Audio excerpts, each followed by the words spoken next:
Baiklah, Assalamualaikum warahmatullahi wabarakatuh. Jadi kali ini kita akan membahas tentang penelitian kualitatif, yang dimana ini adalah salah satu pengganti ujian akhir semester.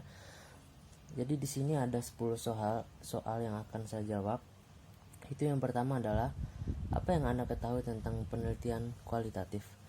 Penelitian kualitatif adalah penelitian yang bersifat deskriptif dan cenderung menggunakan analisis, proses dan makna, perspektif subjek.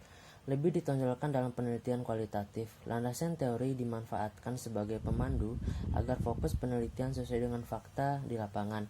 Selain itu, landasan teori ini juga bermanfaat untuk memberikan gambaran umum tentang latar penelitian dan berbagai bahan pembahasan hasil penelitian.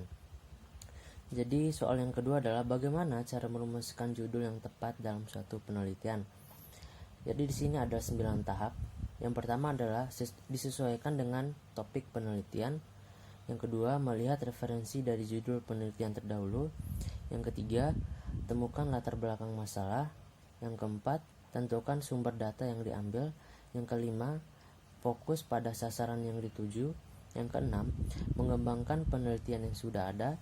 Yang ketujuh, merumuskan judul penelitian. Yang kedelapan, harus menandakan judul yang baik dan benar. Dan yang terakhir adalah penyusunan judul penelitian. Masuk ke soal ketiga kita. Apa itu latar belakang penelitian? Apa saja yang dimuat dalam latar belakang penelitian? Latar belakang masalah atau latar belakang penelitian adalah gambaran yang jelas mengenai pemikiran ilmiah dengan cara mengemukakan masalah dan menghadapkan pada beberapa pustaka yang relevan yang dapat menuntun pembaca menuju kepada pemikiran logis. Latar belakang masalah penelitian berisi informasi tentang suatu masalah atau peluang yang dapat dipermasalahkan agar ditindaklanjuti lewat penelitian, termasuk hal-hal yang melatar belakanginya.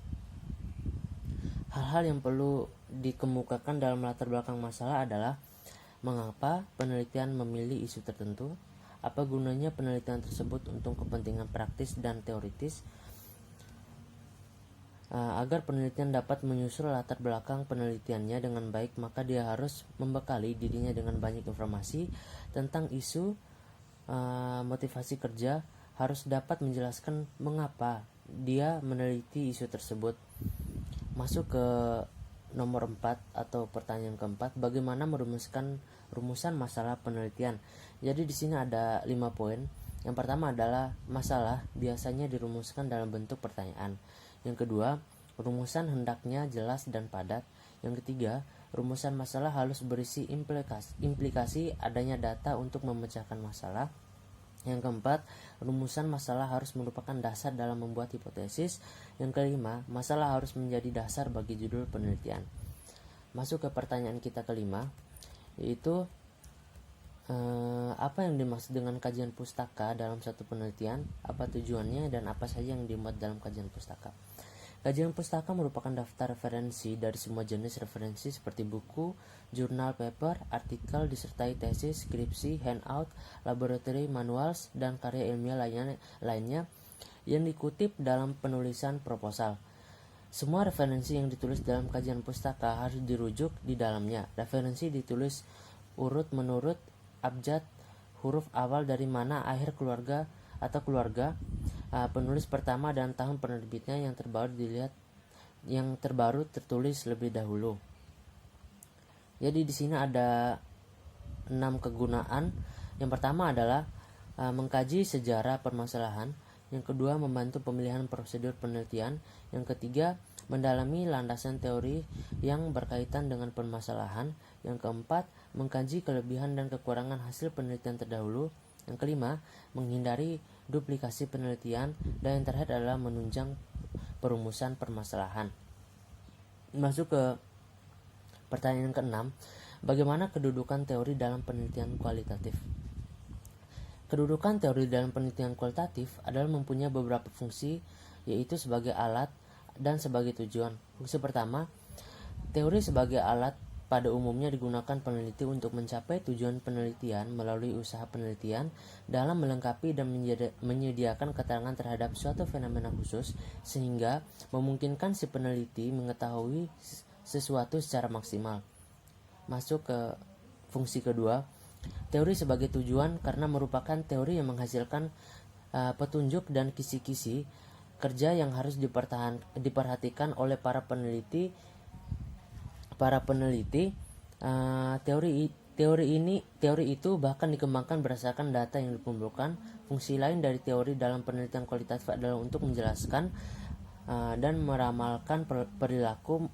Menemukan teori lainnya digunakan untuk aplikasi praktis dan lain-lain. Masuk ke pertanyaan kita yang ketujuh, apa itu penelitian terdahulu yang relevan? Apa fungsinya dalam satu penelitian? Kajian penelitian yang relevan merupakan kajian mengenai penelitian terdahulu yang relevan atau mirip dengan penelitian yang kita ajukan. Untuk istilah yang digunakan terkadang-kadang berbeda-beda antara institusi satu dengan institusi lainnya. Fungsi kajian penelitian yang relevan ini yaitu untuk membandingkan hal apakah yang membedakan penelitian kita dengan penelitian yang sudah ada sebelumnya, sehingga penelitian kita jauh dari apa yang namanya plagiat. Masuk ke pertanyaan ke-8.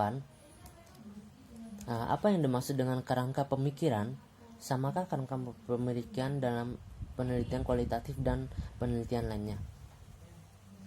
Kerangka berpikir merupakan sebuah model atau juga gambaran yang berupa konsep yang di dalamnya itu menjelaskan mengenai suatu hubungan antara variabel yang satu dengan variabel yang lainnya. Oleh karena itu, sebaiknya kerangka berpikir tersebut terbuat dari bentuk diagram atau juga skema dengan tujuan untuk dapat mempermudah atau memahami beberapa variabel data yang kemungkinan akan dipelajari di tahap selanjutnya. Masuk ke pertanyaan 9. Apakah yang dimaksud dengan pendekatan penelitian? Contohnya apa? Kemudian apa yang dimaksud dengan jenis penelitian? Pendekatan penelitian merupakan salah satu cara berpikir yang diadopsi peneliti tentang bagaimana dasar riset dibuat dari bagaimana penelitian akan dilakukan. Dalam riset sosial, pendekatan penelitian meliputi tiga jenis, yaitu kualitatif, kuantitatif, dan campuran atau gabungan yang juga dikenal sebagai istilah mixed method. Proses analisis data dengan pendekatan salah satu dari kegiatan bisa induktif, deduktif, dan gabungan keduanya. Berdasarkan tujuan dan kegunaannya, jenis penelitian dibagi menjadi dua, diantaranya sebagai berikut. Yang pertama adalah penelitian berdasarkan tujuan. Jadi di sini ada 3 poin. Yang pertama adalah penelitian eksploratoris, yang kedua penelitian deskriptif, yang ketiga penelitian eksplanatoris. Terus yang kedua adalah penelitian berdasarkan kegunaannya. Jadi di sini ada 5 poin. Yang pertama penelitian murni, penelitian terapan, penelitian aksi, penelitian kebijakan, dan yang terakhir adalah penelitian evaluasi. Masuk ke pertanyaan yang terakhir atau yang ke-10. Siapa yang dimaksud dengan subjek dan objek dalam penelitian kualitatif? Yang pertama adalah objek. Objek penelitian adalah sifat keadaan atau atribut dari suatu benda, orang, atau keadaan yang menjadi pusat perhatian atau sasaran penelitian. Sifat keadaan dimaksud dengan berubah sifat, kuantitas, dan kualitas. Bisa berupa perilaku, kegiatan, pendapat, pandangan, penilaian, sikap pro kontra atau simpati, antipati, dan lain sebagainya. Terus yang kedua adalah subjek penelitian adalah sesuatu baik orang, benda, ataupun lembaga atau organisasi yang sifat keadaannya akan diteliti. Dengan kata lain, subjek penelitian adalah sesuatu yang di dalam dirinya melekat atau terkandung objek penelitian. Sekian dari saya. Wabillahi taufik wal hidayah. Wassalamualaikum warahmatullahi wabarakatuh.